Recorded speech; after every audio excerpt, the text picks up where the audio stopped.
उदाहरण के लिए मैं आपको बताऊं कि पापा ने हमसे कहा कि बेटा 2 रुपए लेकर जाना और वापस भी 2 रुपए लेकर ही आना। तो यहां से तो हम 2 रुपए लेकर गए, लेकिन यहाँ तो 1 रुपया हो गया, 1 रुपया रह गया अपने पास, तो 1 रुपया गया कहाँ। जय हिंद साथियों, welcome to AJ science centre. कैसे हैं आप लोग और कैसी चल रही है आपकी पढ़ाई। तो साथियों आज मैं आपके लिए लेके आऊं साइंस का सबसे शानदार और इंपॉर्टेंट टॉपिक। कौन सा है आप खुद पढ़ सकते हैं, रासायनिक समीकरण को संतुलित करना।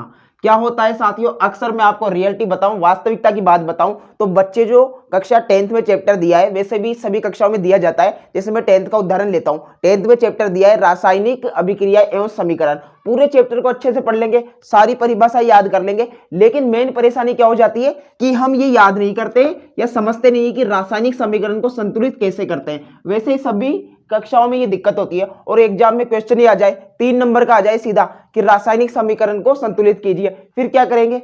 वो काम आएगी हमारी अभिक्रिया की परिभाषा वगैरह, वो तो अच्छा है आपने याद कर ली, लेकिन अगर आप याद नहीं करेंगे कि रासायनिक समीकरण को संतुलित कैसे करते हैं तो नंबर छूट जाएंगे ना। लेकिन मैं आपके ये नंबर नहीं छूटने दूंगा, बहुत ही शानदार ट्रिक के साथ बताऊंगा कि रासायनिक समीकरण को संतुलित कैसे किया जाता है, और पूरा आपको प्रूफ देके बताऊंगा कि हम संतुलित भी क्यों करते हैं, करना ही क्यों चाहिए, ठीक है ना। तो वीडियो को लास्ट तक देखना है, बिल्कुल भी नहीं छोड़ना है, पूरी हिम्मत और जोश के साथ। जो कोई नहीं कर सकता वो हम लोग करेंगे, मैं नहीं साथियों, आप और मैं दोनों मिलकर हम लोग करेंगे कि रासायनिक समीकरण को संतुलित कैसे करते हैं, सीखे ओनली फॉर 5 मिनट में, ठीक है। तो वीडियो स्टार्ट करते हैं। आपको क्या करना है, वीडियो देखने के बाद चैनल को सब्सक्राइब करके वीडियो को लाइक कर देना है अगर वीडियो पसंद आए तो आइए शुरू कर लेते हैं आज का वीडियो। तो साथियों अब मैं आपको समझाता हूं कि रासायनिक समीकरण को संतुलित क्यों करना चाहिए। सारे उदाहरण दिए मैंने आपकी बुक से, ठीक है ना, बड़े बड़े भी दिए छोटे भी दिए, सारे उदाहरण दिए, सभी को करेंगे हम। तो सबसे पहले बात कर लेते हैं कि रासायनिक समीकरण को संतुलित क्यों किया जाता है। क्या ऐसे अच्छा नहीं लग रहा है ये संतुलित करना, जो बच्चे नहीं जानते हैं। आपने बुक में देखा होगा यहाँ पर 2 लगा रहता है, किसी किसी में 3 लगा रहता है, तो ये क्यों होता है, इसे ही बोलते हैं संतुलित करना। तो संतुलित क्यों करना चाहिए, तो मैं आपको एक नियम बताता हूं, आपने पढ़ा होगा कक्षा 9th में भी आया था ये, द्रव्यमान संरक्षण का नियम। कौन सा नियम साथियों, द्रव्यमान संरक्षण का नियम। ये नियम है ना, उसके अकॉर्डिंग ही हम है ना रासायनिक समीकरण को संतुलित करते हैं। और ये नियम क्या है आपको बताऊं मैं कि ये नियम क्या था कि किसी भी रासायनिक अभिक्रिया में न तो द्रव्यमान, द्रव्यमान मतलब क्या होता है, द्रव्यमान मतलब होता है भार, ठीक है। किसी भी रासायनिक अभिक्रिया में न तो द्रव्यमान का निर्माण होता है न ही विनाश, यानी न तो बढ़ेगा न घटेगा। उदाहरण से मैं आपको समझाता हूं। यहां पर देखो आप, यहां पर ऑक्सीजन कितने, ऑक्सीजन के परमाणु कितने, 2 है। फिर इधर अगर हम जाए तो यहां पर तो 1 ही रह गया ना, यहां पर तो 2 है, यहां पर 1 रह गया, तो 1 का क्या हो गया, विनाश हो गया। अभी विनाश क्यों हुआ, नियम तो क्या बोलता है कि विनाश होना ही नहीं चाहिए, क्योंकि सब सेम होने चाहिए। कुल मिला के बात इतनी सी कहना चाह रहा हूं कि इधर का जो आपका ये है ना LHS यानी लेफ्ट हैंड साइड, और ये आपका है RHS यानी राइट हैंड साइड, तो ये दोनों की जो परमाणु संख्या है ना समान होनी चाहिए, ठीक है। तो यहां पर ऑक्सीजन कितने, 2 है, यहां पर 1 है, तो यहां पर आप इसको ब्रैकेट में मान लीजिए और यहां पर लगा दीजिए 2। क्या लगा दिया, 2। अब ये जो मैथ जैसे पढ़ता है ना, 2 किससे मल्टीप्लाई हो रहा है, ऑक्सीजन से, तो यहाँ पे ऑक्सीजन भी कितने हो गए, 2 हो गए, ठीक है। ऑक्सीजन कितने हो गए, 2 हो गए, यहाँ पे भी 2 है, यहाँ पे भी 2 है, मतलब ये वाला तो सही है, ऑक्सीजन का तो सही हो गया, दोनों तरफ 2 2 कर दिए। अब यहाँ देखो हाइड्रोजन कितना है, आप बताइए कितने हाइड्रोजन, यहाँ पर 2 है और ये इससे मल्टीप्लाई होगा तो 2 एकम 2, 2 दूना 4, तो यहाँ पर 4 हो जाएंगे। लेकिन यहाँ पर देखें तो यहाँ पर हाइड्रोजन कितने, 2 ही है, तो यहाँ पर भी क्या लगा देंगे, 2 लगा देंगे, ब्रैकेट में मान लीजिएगा, 2 इससे मल्टीप्लाई होगा तो यहाँ पर भी कितने हाइड्रोजन हो गए, 4 हो गए। हाइड्रोजन के परमाणु कितने हो गए, 4 हो गए, और यहाँ पर भी 4, तो ऑक्सीजन तो 2 2 हो गए और हाइड्रोजन 4 4 हो गए।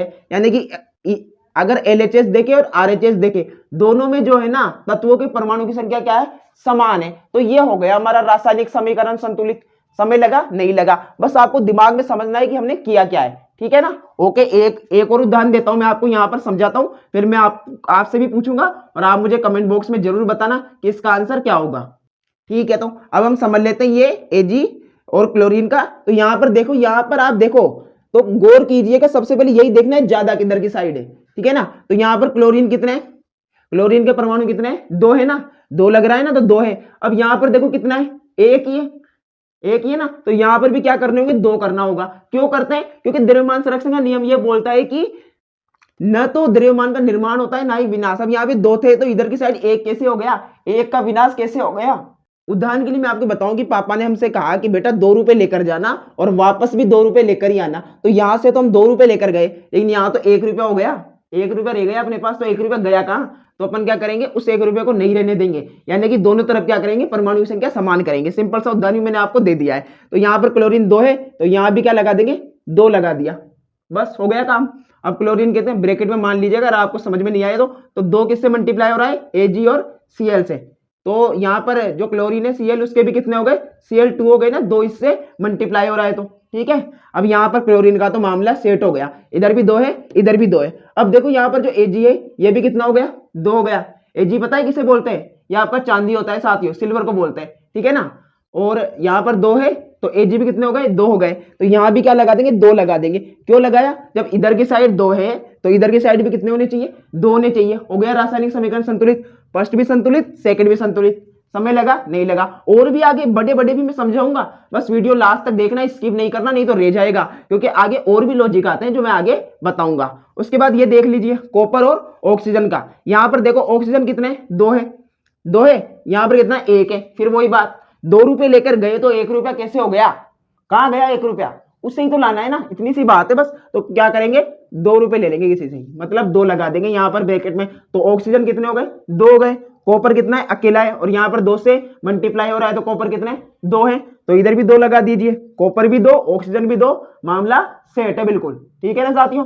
ओके, अब मैं आपको बताऊं डी वाला थोड़ा सा बड़ा है साथियों, और ये चारों है ना, ये जो चारों है ना, ये वाले, ये आपकी बुक में क्वेश्चन दे रखा है, एनसीईआरटी की बुक में, कक्षा 10 की में, वहां से लिया है। तो ये तो मैंने बेसिक समझा दी, ये बुक के हैं, ये समझ लेंगे और ये समझ लेंगे ना, तो एग्जाम में इससे ज्यादा कुछ ही नहीं आएगा, क्योंकि सारा तो समझ लिया। और आ भी जाए बाई चांस, किस्मत ही खराब हो अपनी, आ भी जाए तो क्या है, अपन ने तो सीखा है ना, जहां ज्यादा है उधर की साइड भी अपन को कम ज्यादा कर देना है, यानी बढ़ा देना है, इतनी सी तो बात है। ओके, अब यहाँ पे ध्यान दो साथियों, सबसे पहले आप गौर करो कि सबसे पहले हम देख लेते हैं यहाँ पर एनो का, देख लेते हैं, एनो है और यहाँ पर 3 लग रहा है, और ये बार 2 भी है, तो ये इससे गुणा होकर 6 हो रहा है। कितना हो रहा है, 6, 3 एकम 3, 3 दूना 6। यहाँ पर NO3 कितने हैं, मतलब एनो कितना है, 6 हो गया। अब यहाँ पर देखो एनो कितने, 3 ही है ना, यहाँ पर 3 ही और यहाँ पे 6 हो रहे हैं, तो यहाँ पर भी क्या करेंगे, यहाँ भी ब्रैकेट में 2 लगा देंगे, ठीक है। ब्रैकेट लगाओ तो लगा लेना, उससे कोई फर्क नहीं पड़ता, वरना वैसे भी लगा सकते हैं। तो यहाँ पर 2, तो ये भी कितने हो गए आपके, 6 हो गए, यहाँ पे भी 6, मतलब एनो का तो मामला सेट है बिल्कुल। तो यहाँ पर देखो H है ना, H हाइड्रोजन कितने, 2 है, और 2 यहाँ पर कितने हो गए, 4 हो गए, ठीक है। और यहाँ पे देखो 2 ही है, तो यहाँ पर भी हम क्या लगा देंगे, ब्रैकेट में 2 लगा देंगे, क्या लगा देंगे, 2।